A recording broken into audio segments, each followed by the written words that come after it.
Hello student, আশা করি ভালো আছো। সমতলীয় ভেক্টর অধ্যায়ে তোমাকে স্বাগতম। এই অধ্যায়ের প্রথম লেসনে তুমি ভেক্টর সম্পর্কে বেসিক একটি আইডিয়া পাবে। চলো প্রথমেই জেনে আসি রাশি কি। ধরো তুমি দোকান থেকে চাল বা দড়ি কিনতে গেলে, তুমি কতখানি কিনবে তার জন্য তোমাকে একটি নির্দিষ্ট পরিমাণ বলতে হবে। কিংবা স্কুল থেকে তোমার বাসা কতটুকু দূরে সেটি বোঝাতেও কিন্তু একটি নির্দিষ্ট পরিমাণের প্রয়োজন হয়। আবার একটি গাড়ি কত স্পিডে চলে অথবা একটি ম্যাথ প্রবলেম সলভ করতে তোমার কতক্ষণ সময় লাগে সেটিও তুমি পরিমাপ করো।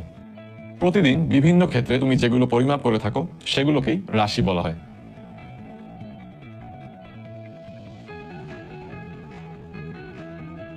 এবার মনে করো ঢাকা থেকে কক্সবাজার যেতে 10 ঘন্টা সময় লাগে। তাহলে এই 10 ঘন্টার ক্ষেত্রে এর মান হবে 10 এবং এর একক হবে ঘন্টা। অর্থাৎ এই রাশি প্রকাশের জন্য মান ও একক প্রয়োজন। একইভাবে দৈর্ঘ্য, আয়তন, দূরত্ব, ওজন এসব পরিমাপ করতেও মান আর এককের প্রয়োজন হয়। সাধারণত এই রাশিগুলোকে পজিটিভ হিসেবে ধরা হয়, কিন্তু সব রাশির মানই পজিটিভ হবে ব্যাপারটা এমন নয়। কি অবাক হচ্ছ? ভেবে দেখো তো, তোমাকে যদি একটি বস্তুর চার্জ বের করতে বলা হয় তাহলে এর মান পজিটিভ বা নেগেটিভ যে কোনোটি হতে পারে, তাই না? আবার কোনো নির্দিষ্ট স্থানের তাপমাত্রাও পজিটিভ বা নেগেটিভ হতে পারে। তাহলে কিছু রাশিকে মাপার জন্য শুধুমাত্র এদের পজিটিভ বা নেগেটিভ মান এবং একক হলেই চলে। এই রাশিগুলোকে স্কেলার রাশি বলে। আমাদের চারপাশে স্কেলার রাশির অনেক উদাহরণ রয়েছে। এই চার্টের সবগুলো রাশি পরিমাপের জন্য শুধু মান আর এককের প্রয়োজন, তাই এখানে প্রত্যেকটি রাশি স্কেলার রাশি।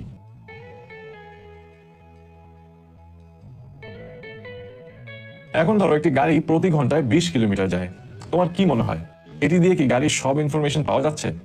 ধরো তোমাকে জিজ্ঞেস করা হলো গাড়িটি 10 মিনিট পর কোথায় থাকবে, তাহলে এই অংশের মধ্যে গাড়িটি যে কোনো জায়গায় থাকতে পারবে, অর্থাৎ তুমি নির্দিষ্ট করে কিছু বলতে পারবে না। কিন্তু যদি বলা হতো গাড়িটি উত্তর পশ্চিম দিকে চলছে, তাহলে তুমি খুব সহজেই গাড়ির অবস্থান বুঝতে পারতে। তাহলে বেগের ক্ষেত্রে পরিমাপের জন্য এর মান এবং এককের পাশাপাশি দিকও জানা প্রয়োজন। এই ধরনের রাশিকে ভেক্টর রাশি বলে। সরণ, বেগ, ত্বরণ বল সবগুলোই ভেক্টর রাশি। তাহলে স্কেলার আর ভেক্টর রাশির মধ্যে মেইন পার্থক্য নিশ্চয়ই ধরতে পেরেছো। স্কেলার রাশির ক্ষেত্রে কোনো দিকের প্রয়োজন নেই, তাই এর অপর নাম অদিক বা দিক শূন্য রাশি। অপরদিকে ভেক্টর রাশির জন্য মানের পাশাপাশি দিকও প্রয়োজন, তাই ভেক্টর রাশিকে সদিক রাশিও বলা হয়ে থাকে। আশা করি স্কেলার আর ভেক্টর রাশি নিয়ে আর কোনো কনফিউশন নেই। বর্তমানে আমরা ভেক্টর বলতে যা বুঝে থাকি তা প্রায় 200 বছরেরও বেশি সময় ধরে বিকশিত হয়ে এসেছে। ইটালিয়ান গণিতবিদ জিউস্টো বেলাভিটিস 1835 খ্রিস্টাব্দে ভেক্টরের মৌলিক ধারণা দেন। তিনি ইউক্লিডীয় সমতল নিয়ে কাজ করে সমতলীয় ভেক্টরের বিষয়বস্তু সম্পর্কে ধারণা দিয়েছিলেন। ভেক্টর সম্পর্কে তো আমরা ধারণা পেলাম, চলো সমতলীয় ভেক্টর কি সেটা জানা যাক। সমতলীয় ভেক্টর সম্পর্কে জানার আগে তল সম্পর্কে জানতে হবে। আচ্ছা বলতো, স্ক্রিনে দেখানো এই বিন্দুটি দিয়ে কয়টি রেখা আঁকা যাবে? খেয়াল করলে দেখবে এই বিন্দুটি দিয়ে অসংখ্য রেখা আঁকা সম্ভব। কিন্তু যদি এরকম দুটি বিন্দু থাকে তাহলে এক্ষেত্রে শুধু একটি মাত্র রেখা আঁকাই সম্ভব। এবার বলতো, যদি 3টি বিন্দু দেওয়া হয় তবে কি হবে? এক্ষেত্রে 2টি পসিবল কেস পাওয়া যাচ্ছে। যদি বিন্দু 3টি একই রেখা বরাবর হয় তাহলে তারা একটি মাত্র রেখা দিয়ে যাবে, কিন্তু যদি একই রেখা বরাবর না থাকে তবে তারা একটি প্লেন বা তল গঠন করবে। 3টির পরিবর্তে 4টি বা তার বেশি বিন্দু যদি একই রেখা বরাবর না থাকে সেই ক্ষেত্রেও কিন্তু তল গঠন করা সম্ভব। তবে একটি তল গঠন করতে হলে মিনিমাম 3টি বিন্দু অবশ্যই লাগবে। আমরা জানি বিন্দুর কোনো মাত্রা নেই, আবার রেখার মাত্রা একটি, তাহলে বুঝতেই পারছো তলের মাত্রা হচ্ছে 2টি। যদি একের বেশি ভেক্টর একটি তলের উপরেই থাকে তবে সেগুলোকে সমতলীয় ভেক্টর বলে। চলো এখন ভেক্টর রাশিকে কিভাবে প্রকাশ করব তা দেখে নিই। যে কোনো ভেক্টর রাশি প্রকাশের জন্য আমরা এর উপরে একটি অ্যারো বা তীর চিহ্ন দিয়ে থাকি। যেমন এখানে এ বি ভেক্টরকে এভাবে প্রকাশ করা হয়েছে, যেটি দিয়ে বোঝানো হচ্ছে আমরা এ থেকে বি এর দিকে যাচ্ছি। আবার যদি বি থেকে এ এর দিকে যাওয়া হয় সেক্ষেত্রে বি এ ভেক্টর দিয়ে প্রকাশ করা হয়। অনেক সময় আমরা একটি লেটার দিয়েও ভেক্টরকে প্রকাশ করে থাকি। যেমন ধরো এখানে এ বি ভেক্টরকে যদি যে কোনো লেটার ইউ দিয়ে প্রকাশ করি তবে ইউ এর নিচে একটি বার চিহ্ন দিয়ে দিব। আবার যদি ভেক্টরের মান প্রকাশ করতে চাই সেক্ষেত্রে পরম মান বা মডুলাস দিয়ে এভাবে লেখা হয়। অনেক সময় মডুলাস ছাড়াও লিখে থাকি, তবে সেক্ষেত্রে অ্যারো দেওয়ার কোনো প্রয়োজন নেই। ভেক্টরের আরেকটি ইম্পর্টেন্ট কনসেপ্ট হচ্ছে ধারক রেখা। ধারক রেখা শব্দটি থেকে এর ব্যাপারে অনেকটা ধারণা করা যায়। যে ধারণ করে সেই ধারক। ব্যাপারটা কিন্তু অনেকটা এরকমই। যেমন ধরো এখানে এ বি ভেক্টরটির দুপাশে ইচ্ছা করলে একদম অসীম পর্যন্ত বাড়ানো সম্ভব। যদি এভাবে এক্স আর ওয়াই পর্যন্ত বাড়ানো হয় তাহলে বলা যায় যে এ বি ভেক্টরটির ধারক রেখা এক্স ওয়াই। আজ তাহলে এই পর্যন্তই। আজ আমরা রাশি, স্কেলার রাশি ও ভেক্টর রাশি নিয়ে জানলাম। আগামী পর্বে আমরা বিভিন্ন প্রকারের ভেক্টর নিয়ে গত পর্বে তুমি ভেক্টরের কনসেপ্ট সম্পর্কে ধারণা পেয়েছো। আজকের পর্বে তুমি বিভিন্ন ধরনের ভেক্টর সম্পর্কে শিখবে। কোনো ভেক্টর যে বিন্দু থেকে যাত্রা শুরু করে তাকে ওই ভেক্টরটির আদি বিন্দু বা ইনিশিয়াল পয়েন্ট বলে, এবং ভেক্টরটির শেষ প্রান্তকে শেষ বিন্দু বা টার্মিনাল পয়েন্ট বলে। যেমন এই গ্রাফ থেকে দেখতে পাচ্ছ যে এই ভেক্টরটির আদি বিন্দু 2,0 এবং শেষ বিন্দু 4,4। আবার তুমি বাসা থেকে যাত্রা শুরু করে স্কুলে পৌঁছালে আদি বিন্দু হবে তোমার বাসা আর শেষ বিন্দু হবে তোমার স্কুল। এখন যদি অনেকগুলো ভেক্টর সেম পয়েন্ট থেকে শুরু হয় তাহলে কি হবে? একটি এক্সাম্পল দিয়ে ব্যাপারটি চিন্তা করি চলো। মনে করো তুমি আর তোমার বন্ধুরা একসাথে বসে স্কুল মাঠে গল্প করছো। কিছুক্ষণ পরে তোমরা সবাই নিজ নিজ বাসার দিকে চলে গেলে। দেখো তো তোমরা কিন্তু একটি সেম পয়েন্ট থেকে ভিন্ন ভিন্ন দিকে গিয়েছো। সমবিন্দু ভেক্টরটিও কিন্তু ঠিক তেমনই। একটি নির্দিষ্ট বিন্দু থেকে একের বেশি ভেক্টর বিভিন্ন দিকে ছড়িয়ে পড়লে সেগুলোকে সমবিন্দু ভেক্টর বলে। চলো আরো কিছু ভেক্টরের প্রকারভেদ সম্পর্কে জেনে আসি। শুরুতেই দেখি সমান ভেক্টর কি। মনে করো তোমার বন্ধু আর তুমি একদিন একই ফুটপাথ ধরে স্কুলে যাচ্ছ। তোমরা দুইজনই একই দিকে সমান গতিতে গল্প করতে করতে যাচ্ছ, কেউ কারো থেকে সামনেও না আবার পিছনেও না। তোমার ও তোমার বন্ধুর এই একই ফুটপাথ ধরে হাঁটার ব্যাপারটাই সমান ভেক্টর। কি অবাক হচ্ছ? খেয়াল করো তোমাদের দুইজনের হাঁটার গতিপথকে যদি দুইটি ভেক্টর হিসাবে ধরি তাহলে ভেক্টর দুটি একই দিক বরাবর যাচ্ছে এবং এদের মানও সমান হচ্ছে। অর্থাৎ যদি দুটি ভেক্টরের মান সমান হয় এবং একই দিকে যায় তখন তাদেরকে সমান ভেক্টর বলে। আচ্ছা এবার বলো তো পি কিউ আর আর এস ভেক্টর দুটি সমান ভেক্টর কিনা? তোমার হয়তো মনে হতে পারে এদের আদি বিন্দু তো আলাদা, তাহলে কি এরা সমান ভেক্টর হবে? উত্তর হলো হবে, কেননা আদি বিন্দু আলাদা হলেও এদের মান সমান ও দিক একই দিকেই আছে। আবার আর এস ও এ বি ভেক্টর দুটির মান একই হলেও তাদের দিক আলাদা হওয়ায় তারা সমান ভেক্টর হবে না। এছাড়াও দুটি ভেক্টরের ধারক রেখা একই হতে পারে আবার ভিন্নও হতে পারে। ধারক রেখা একই হবে এরকম একটি উদাহরণ হলো আর্মি প্যারেড। আর্মি প্যারেডের সময় প্রত্যেকে একই লাইন ও দিক বরাবর সমান দূরত্ব অতিক্রম করে। এক্ষেত্রে প্রত্যেকের গতিপথ যদি ভেক্টর হয় তবে এরা একই ধারক রেখায় সমান ভেক্টর হিসেবে কাজ করবে। অর্থাৎ এই দুটি শর্ত মেনে চললেই দুটি ভেক্টরকে সমান ভেক্টর বলা যাবে। এখন তুমি সমান্তরাল ভেক্টর সম্পর্কে জানবে। যদি দুটি ভেক্টরের ধারক রেখা একই অথবা সমান্তরাল হয় তখন ভেক্টর দুটিকে সমান্তরাল ভেক্টর বলে। যেমন স্ক্রিনে দেখানো এই সবগুলো ভেক্টরই সমান্তরাল ভেক্টর। দুটি ভেক্টর সমান্তরাল হলে এদের ধারক রেখা একই অথবা সমান্তরাল হবে। এছাড়াও সমান্তরাল সরল রেখার ক্ষেত্রে দিক একই হতে হবে এমন না। আবার দুটি ভেক্টর সমান্তরাল হওয়া তাদের মানের উপরও নির্ভর করে না। অর্থাৎ দুটি ভেক্টরের মান সমান হলেও তারা সমান্তরাল হতে পারে, আবার দুটি ভেক্টরের মান সমান না হলেও তারা সমান্তরাল হতে পারে। যেমন এই চিত্রে ভেক্টর দুটির মান সমান এবং ধারক রেখা সমান্তরাল, তাই এরা সমান্তরাল ভেক্টর। আবার 2 নম্বর চিত্রে ভেক্টর দুটির মান সমান না হলেও ধারক রেখা দুটি সমান্তরাল, তাই এই দুটি ভেক্টরও সমান্তরাল। অর্থাৎ সমান ভেক্টর হতে হলে মান একই হতে হবে, কিন্তু সমান্তরাল ভেক্টর মানের উপর ডিপেন্ড করে না। আচ্ছা এখন নিজে নিজে চিন্তা করে দেখো তো বিপরীত ভেক্টর কেমন হতে পারে। যখন দুটি ভেক্টরের মান সমান হয় কিন্তু তাদের দিক ভিন্ন হয় তখন তাদেরকে বিপরীত ভেক্টর বলে।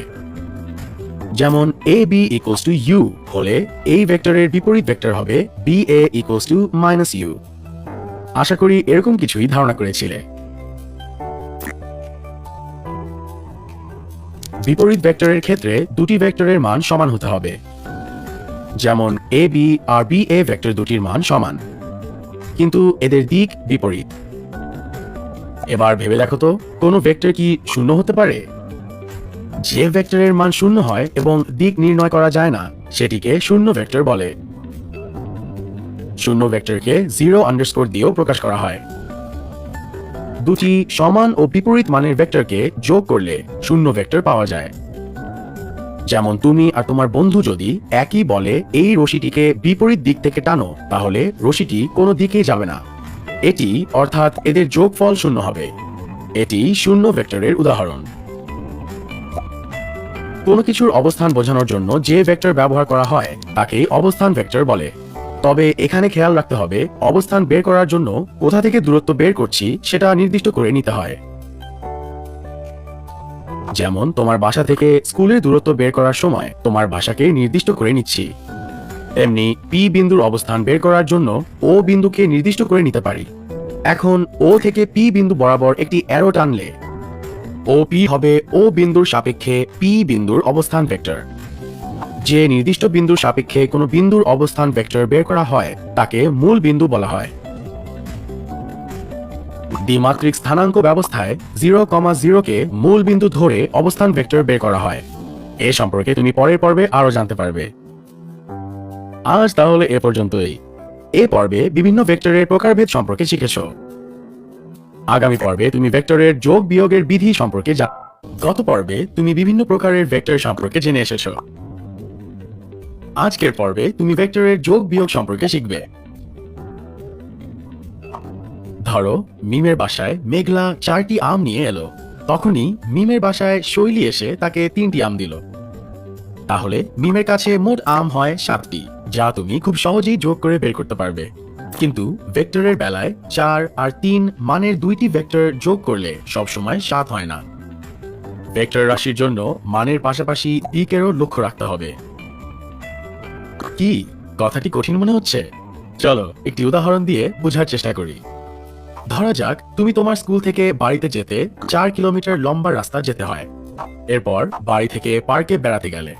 বাড়ি থেকে পার্কের দূরত্ব 3 কিলোমিটার হলে তুমি কিন্তু স্কুল থেকে পার্কের দূরত্ব শুধু যোগ করে বলতে পারবে না।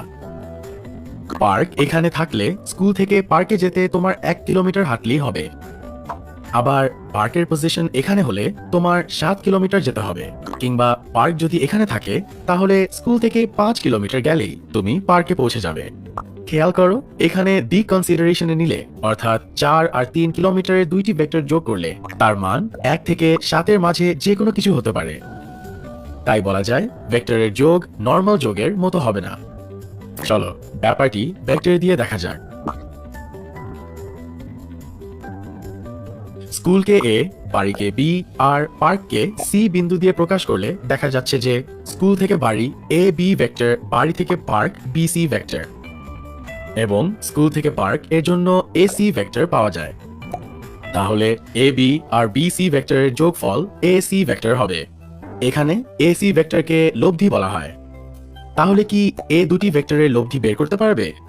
এক্ষেত্রে আমরা একটি ভেক্টরের পাদবিন্দু অপর ভেক্টরের শীর্ষবিন্দুতে বসাবো। লক্ষ্য রাখতে হবে যাতে এ সময় ভেক্টরগুলোর মান ও দিকের কোনো চেঞ্জ যেন না হয়। তাহলে প্রথম ভেক্টরের পাদবিন্দু থেকে দ্বিতীয় ভেক্টরের শীর্ষবিন্দুর দিকের ভেক্টরই হবে এদের লব্ধি। এভাবে ভেক্টরগুলো নিয়ে এ বি সি কে একটি ত্রিভুজ ধরলে ভেক্টর যোগের ত্রিভুজ সূত্র বের করা যায়। A B O B C K সন্নিহিত বাহু ধরলে এ সি হবে লব্ধি। এখন আমরা ভেক্টর যোগের জন্য আরেকটি রুলস সম্পর্কে জানব। ধরো পাড়ের সাথে নদী এভাবে সমান্তরালে আছে, যার স্রোত ও এ বরাবর প্রবাহিত হচ্ছে। তুমি নদীর ওই তীরে যাওয়ার জন্য একটি নৌকা দিয়ে ও বিন্দু থেকে বি বিন্দু বরাবর রওনা করেছ। কিন্তু তুমি বি বিন্দুতে না পৌঁছে সি বিন্দুতে পৌঁছাবে। এর কারণ হচ্ছে ও এ আর ও বি ভেক্টরের লব্ধি ও সি বরাবর কাজ করে। এখন নদীর এক্সাম্পলটি একটি সামান্তরিক দিয়ে দেখা যাক। যদি আমরা ও এ আর ও বি কে সামান্তরিকের দুটি সন্নিহিত বাহু ধরি, তবে এদের লব্ধি হবে সামান্তরিকটির কর্ণ ও সি বরাবর। একেই আমরা ভেক্টর যোগের সামান্তরিক বিধি বলে থাকি। তাহলে যে কোনো দিকে দুটি ভেক্টর দিয়ে দিলে আমরা সামান্তরিকের সূত্র অ্যাপ্লাই করে এদের যোগফল কিংবা লব্ধি বের করতে পারবো। এখানে সামান্তরিক বিধি অ্যাপ্লাই করার জন্য ভেক্টর দুটির পাদবিন্দু একসাথে বসাতে হবে। এখন যদি ও এ এবং ও বি এর সমান্তরাল দুটি বাহু নিয়ে ও এ সি বি সামান্তরিকটি আঁকা হয়, তবে কর্ণ ও সি হবে লব্ধি। অর্থাৎ vector O C equals to vector O A plus vector O B. এখন তোমার মনে প্রশ্ন জাগতে পারে, তাহলে ভেক্টর যোগের জন্য তুমি কোনটি অ্যাপ্লাই করবে, ত্রিভুজ বিধি নাকি সামান্তরিক বিধি? এক্ষেত্রে তুমি যে বিধি অ্যাপ্লাই করো না কেন, সেম লব্ধি পাবে। এখন আসি ভেক্টরের বিয়োগের ক্ষেত্রে। প্রথমে স্কেলার রাশির বিয়োগ দিয়ে শুরু করি। 5 থেকে 2 বিয়োগ করলে আমরা পাই 3। একটু লক্ষ্য করে দেখো, আমরা কিন্তু 5 এর সাথে -2 যোগ করলেও 3 পাবো।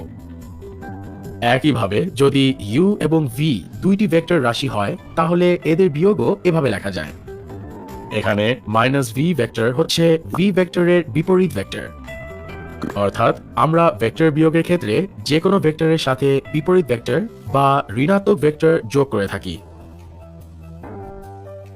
তাহলে u এবং -v ভেক্টর দুটির লব্ধির জন্য ভেক্টর যোগের ত্রিভুজ বিধি অ্যাপ্লাই করা যাবে।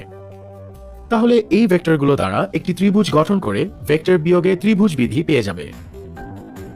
লক্ষ্য করে দেখো, ভেক্টরের যোগ বিধির ক্ষেত্রে v এর দিক পরিবর্তন করে দিলেই আমরা ভেক্টর বিয়োগ বিধি পাই। আচ্ছা, চিন্তা করে দেখো তো, এখন যদি তোমাকে 4টি ভেক্টর দেয়া হয়, তাহলে এদের লব্ধি কিভাবে বের করবে? এই ক্ষেত্রে তোমার স্টেপ বাই স্টেপ এগিয়ে যেতে হবে। শুরুতে ভেক্টরগুলোকে এভাবে বসাতে হবে। এরপর এক এক করে লব্ধি বের করবে। যেমন প্রথমে এ ও বি ভেক্টরের লব্ধি ই বের করব। এরপরে এই ই ভেক্টরের সাথে সি ভেক্টর যোগ করে এফ লব্ধি পাবো এবং ফাইনালি এফ এর সাথে ডি যোগ করে আমরা টোটাল লব্ধি পেয়ে যাব। চলো এখন ভেক্টর যোগ আর বিয়োগ অ্যাপ্লাই করে শূন্য ভেক্টর বের করা শিখি। ধরো তুমি তোমার বাসা থেকে স্কুল পর্যন্ত গিয়েছো। স্কুলে যাবার পরে মনে হলো তুমি তোমার হোমওয়ার্ক খাতা ভুলে বাসায় রেখে চলে এসেছো। তাই তুমি আবার বাড়ি ফিরে গেলে।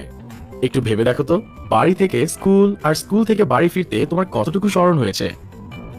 এক্ষেত্রে তোমার স্মরণ হচ্ছে 0, কেননা তোমার বাড়ি থেকে স্কুলের দূরত্ব এবং স্কুল থেকে বাড়ির দূরত্ব সমান। এবং তুমি বাড়ি থেকে স্কুল যেদিকে গিয়েছো, স্কুল থেকে বাড়ি ঠিক তার বিপরীত দিকে গিয়েছো।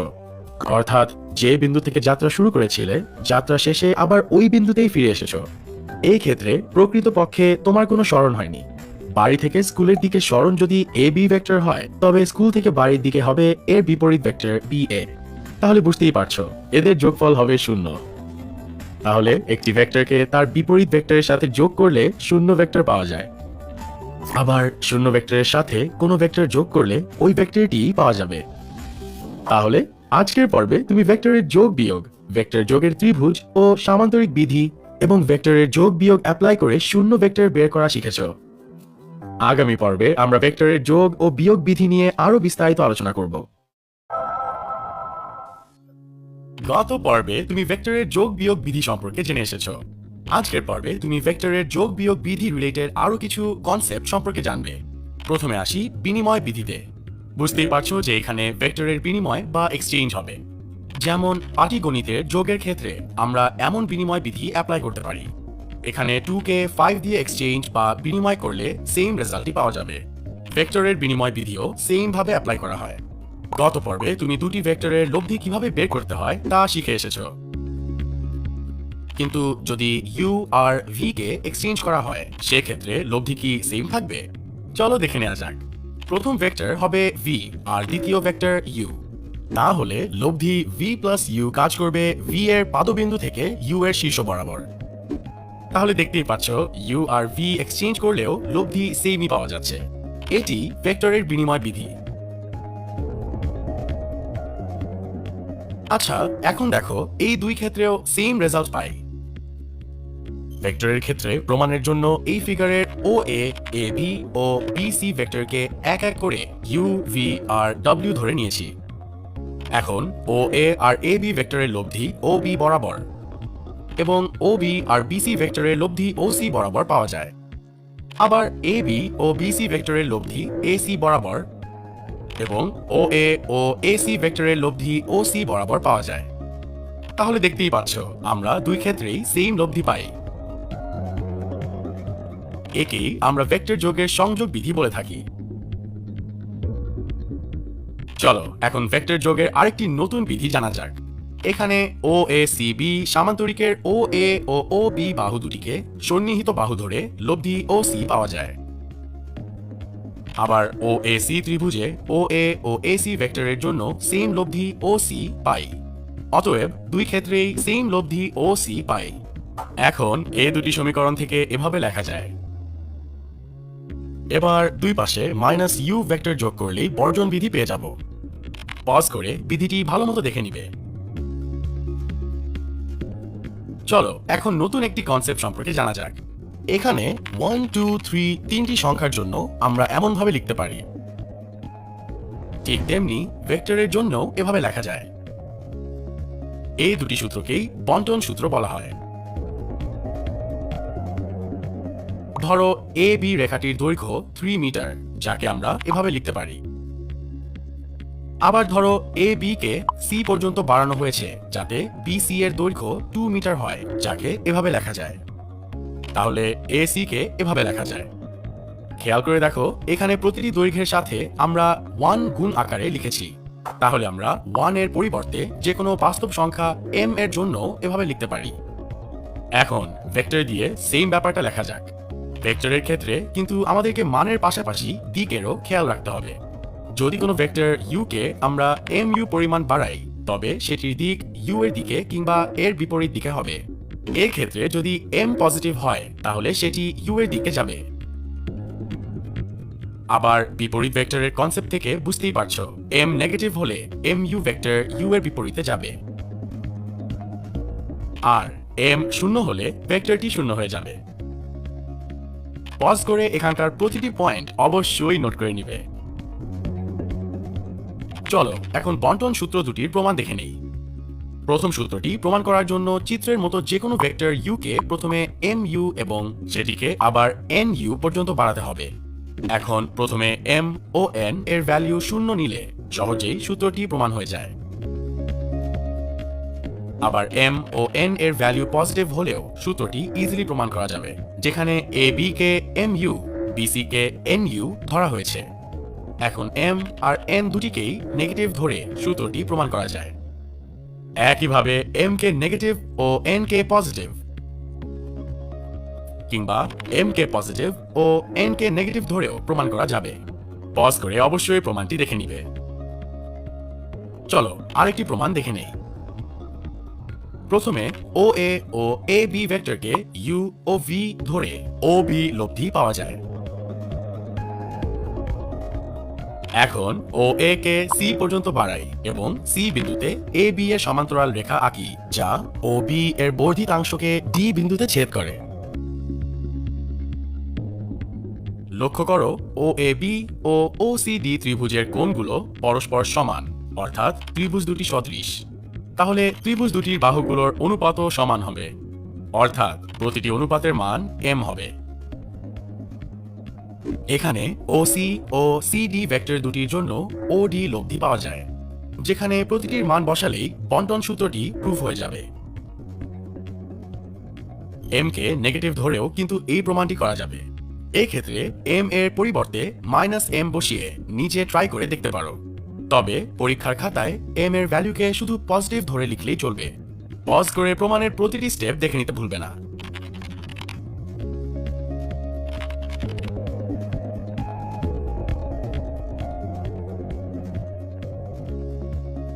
আজকের পর্বে আমরা বিনিময় বিধি, সংযোগ বিধি, বর্জন বিধি এবং বন্টন সূত্র শিখলাম। আজ এ পর্যন্তই। আগামী পর্বে আমরা অবস্থান ভেক্টর নিয়ে গত পর্বে তুমি ভেক্টরের বিভিন্ন প্রকারের বিধি সম্পর্কে শিখেছ। আজকের পর্বে তুমি অবস্থান ভেক্টর সম্পর্কে একটি বেসিক ধারণা পাবে এবং এর রিলেটেড কিছু ম্যাথ প্রবলেমস সলভ করা শিখবে। ধরো একটি গাড়ি ল্যাম্প পোস্টের কাছে দাঁড়িয়ে আছে। এখন গাড়িটি চলা শুরু করলে ল্যাম্প পোস্ট থেকে সামনের দিকে এগিয়ে যেতে থাকবে। যদি ল্যাম্প পোস্টের অবস্থান হয় ও এবং 1 মিনিট পরে গাড়িটি পি সিগন্যালে আটকায়, তাহলে ও বিন্দুর সাপেক্ষে পি এর দূরত্বকে ওপি ভেক্টর দিয়ে লেখা যায়। ফলে এই ওপি ভেক্টরই হবে ও বিন্দু, অর্থাৎ ল্যাম্প পোস্টের সাপেক্ষে পি বিন্দু বা এই সিগন্যালের অবস্থান ভেক্টর। অতএব ও হলো মূল বিন্দু বা অরিজিন ভেক্টর। ধরা যাক গাড়িটি যদি সিগন্যাল পার হয়ে সামনে রেল ক্রসিং এ আটকে গেল, ফলে ল্যাম্পপোস্টের সাপেক্ষে রেল ক্রসিং বা কিউ বিন্দুর অবস্থান ভেক্টর হবে ও কিউ। ধরো ওপি এর দূরত্ব 3 কিলোমিটার এবং ও কিউ এর দূরত্ব 5 কিলোমিটার। এই দুইটি বিয়োগ করলে পি কিউ এর দূরত্ব পাবে 2 কিলোমিটার। তার মানে তুমি যদি পি কিউ ভেক্টর বের করতে চাও তাহলে ও বা মূল বিন্দুর সাপেক্ষে কিউ বিন্দুর অবস্থান ভেক্টর ও কিউ থেকে পি বিন্দুর অবস্থান ভেক্টর ও পি কে বাদ দিতে হবে। মনে রাখবে যে কোনো ভেক্টর হবে ভেক্টরটির শেষের বিন্দুর অবস্থান ভেক্টর বিয়োগ প্রথম বিন্দুর অবস্থান ভেক্টর। অর্থাৎ সহজ ভাষায় কোনো নির্দিষ্ট বিন্দু ও এর সাপেক্ষে একই সমতলের পি বিন্দুর অবস্থান ও পি ভেক্টর দিয়ে নির্দিষ্ট করা যায়, যাকে পি বিন্দুর অবস্থান ভেক্টর বলে। অবস্থান ভেক্টরকে ইংরেজি ভাষায় পজিশন ভেক্টর বলা হয়। আচ্ছা, আগের উদাহরণটি আবার লক্ষ্য করো। এখানে ল্যাম্পপোস্টটি ও বিন্দু বা মূল বিন্দুতে এবং একটি গাড়ি এ বিন্দুতে আছে। এখন অপর গাড়িটি যদি বি বিন্দুতে অবস্থান করে তাহলে প্রথম গাড়ির মূল বিন্দুর সাপেক্ষে অবস্থান ভেক্টর ও এ, যাকে ভেক্টর এ দিয়ে প্রকাশ করা যায়।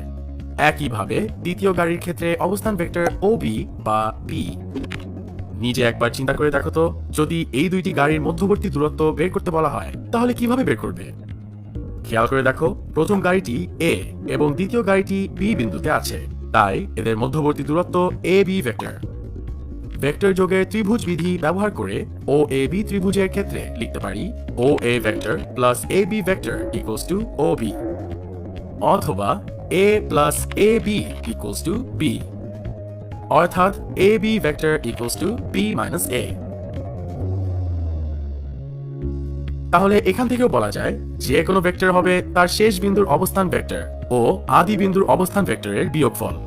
যেমন দুইটি গাড়ির অবস্থান ভেক্টর জানতে এই দুইটি অবস্থান ভেক্টরের সংযোগ এ বি এর মান পেলাম বি মাইনাস এ, অর্থাৎ এ বি এর অবস্থান ভেক্টর বি এর অবস্থান ভেক্টর মাইনাস এ এর অবস্থান ভেক্টর।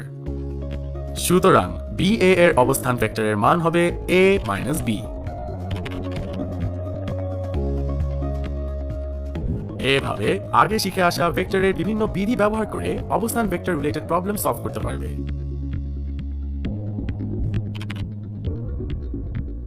মনে করো তুমি এম বিন্দুর অবস্থান ভেক্টর বের করতে চাও, যার ভুজ 4 এবং কোটি 3।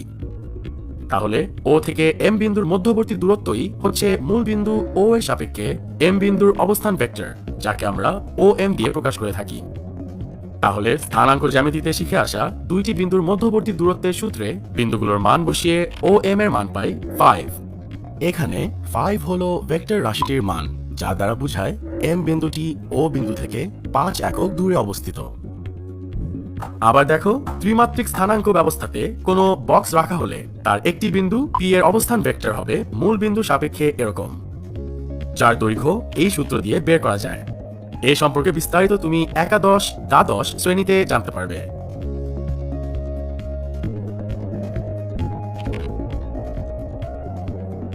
ধরে নাও এই প্রশ্নটিতে আছে, এখানে দেখাতে হবে যে এই চতুর্ভুজের বিপরীত বাহুগুলোর মধ্যবিন্দু দ্বয়ের সংযোজক রেখাংশ দুইটি পরস্পরকে সমদ্বিখণ্ডিত করে।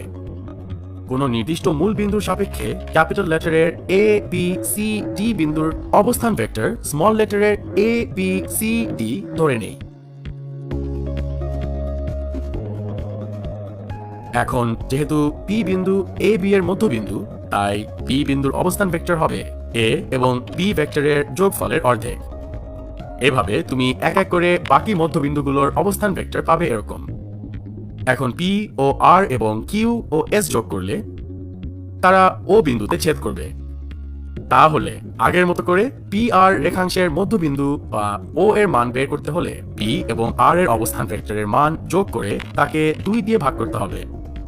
তাহলে ক্যালকুলেশন করে পাই 1/4 into A plus B plus C plus D. একইভাবে কিউ এবং এস এর মধ্যবিন্দুর মান বের করলেও সেম মান আসবে। অতএব বিপরীত বাহুগুলোর মধ্যবিন্দুগুলোর সংযোজক রেখাংশ পরস্পরকে সমদ্বিখণ্ডিত করে। আজ তাহলে এ পর্যন্তই। পরের পর্বে তুমি ভেক্টরের হ্যালো স্টুডেন্ট, আশা করি ভালো আছো। গত পর্বে তুমি অবস্থান ভেক্টর সম্পর্কে বেসিক ধারণা পেয়েছিলে। আজকের পর্বে তুমি গত পর্বগুলো থেকে শিখে আসা ভেক্টরের বিভিন্ন বিধি ব্যবহার করে কিছু গাণিতিক সমস্যার সমাধান করা শিখবে। চলো তাহলে শুরু করা যাক। ভেক্টরের একটি মজার ব্যাপার হচ্ছে আমরা চাইলে একটি ভেক্টরকে অন্য যে কোনো ভেক্টরের মাধ্যমে প্রকাশ করতে পারি। সেক্ষেত্রে তোমাকে একটু বুদ্ধি খাটিয়ে ত্রিভুজ বিধি অ্যাপ্লাই করতে হবে। একটি প্রবলেম সলভ করলে ব্যাপারটি ক্লিয়ার হয়ে যাবে। মনে রাখবে এক্ষেত্রে এমন ত্রিভুজ নিতে হবে যেখানে ভেক্টর যোগের ত্রিভুজ বিধি অনুযায়ী এসি বের করা যায় এবং একে এবি এন্ড এডি ভেক্টরের সাথে রিলেট করা যাবে। তাহলে আমাদের এইম হলো এসি এবি এন্ড এডি কে রিলেট করা যায় এমন ত্রিভুজ খুঁজে বের করা। তাহলে এসিডি ত্রিভুজে ভেক্টর যোগের ত্রিভুজ বিধি অ্যাপ্লাই করে দেখা যায় AC equals to AD plus DC. আবার যেহেতু ডিসি এবং এবি পরস্পর সমান্তরাল এবং এদের দিক একই, তাই ডিসি এর পরিবর্তে এবি লেখা যায়। তাহলে AC equals to AD plus AB লেখা যায়। চলো এখন এই কনসেপ্ট দিয়ে এই প্রমাণটি করে ফেলি। তুমি জ্যামিতির সাহায্যে আগেও এটি প্রমাণ করে এসেছো।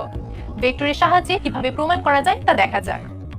মনে করো এবিসিডি সামান্তরিকের কর্ণদ্বয় এসি ও বিডি পরস্পরকে ও বিন্দুতে ছেদ করে। আমাদের সুবিধার জন্য এও বিও ওসি এবং ওডি এর অবস্থান ভেক্টর এক এক করে এ বি সি এবং ডি ধরে নেই। তাহলে a equals to c এবং b equals to d প্রমাণ করলে সামান্তরিকের কর্ণ দুইটি যে সমান ভাগে বিভক্ত হয় তা প্রমাণ হয়ে যাবে। ভেক্টর যোগের ত্রিভুজ বিধি অনুসারে ত্রিভুজ AOD এর ক্ষেত্রে লেখা যায় AO plus OD equals to AD। একইভাবে ত্রিভুজ BOC এর ক্ষেত্রে লেখা যায় BO plus OC equals to BC। এখন যেহেতু ABCD একটি সামান্তরিক এবং তুমি জানো যে সামান্তরিকের দুইটি বাহু পরস্পর সমান এবং সমান্তরাল, তাই AD equals to BC লেখা যায়। তাহলে 1 নং সমীকরণ এবং 2 নং সমীকরণ থেকে পাওয়া AD এবং BC এর মানগুলো এখানে বসিয়ে এরকম একটি সমীকরণ পাই।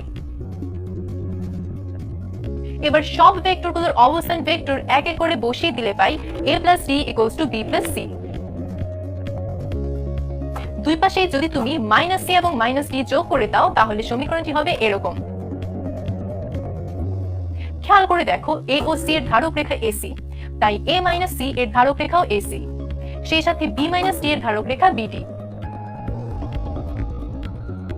যেহেতু A - C এবং B - D সমান ও অশূন্য ভেক্টর, তাই তাদের ধারক রেখা একই অথবা সমান্তরাল হবে। কিন্তু AC এবং BD পরস্পরকে ছেদ করে এবং তাই এরা দুইটি পরস্পরছেদী অসমান্তরাল সরলরেখা।